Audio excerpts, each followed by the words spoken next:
Цёплая сустрэча, кветкі, тэлебачанне, інтэрв'ю. Так прадстаўнікі СМІ сустракалі гітарыста-віртуоза Тома Сінатру. Музыкант даў прэс-канферэнцыю напярэдадні 17-га берасцейскага канцэрта балю, прысвечанага тысячагоддзю Брэста. Гэта ўжо другое выступленне Тома на сцэне Брэсцкага акадэмічнага тэатра драмы. Ураджэнец Сіцыліі ўразіў публіку на міжнародным фестывалі класічнай музыкі «Студзеньскія музычныя вечары» зімой гэтага года.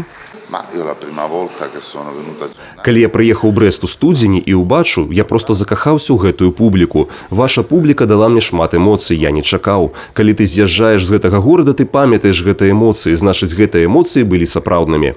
На прэс-канферэнцыі ён выканаў невялікі ўрывак з музычнага твора.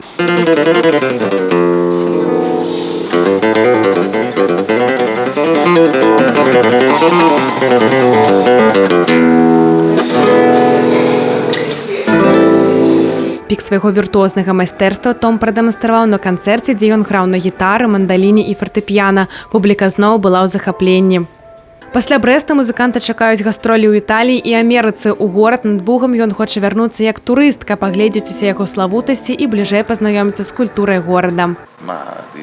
Я хачу бачыць горад у сонечных промнях і дыхаць паветрам, якім дыхаеце вы. Пасля канцэрту ў студзені трошкі пачынаю адчуваць, што гэты горад блізкі мне па духу. Алеся Семновская, Васіль Палхоўскі, тэлерадыёкампанія «Брэст».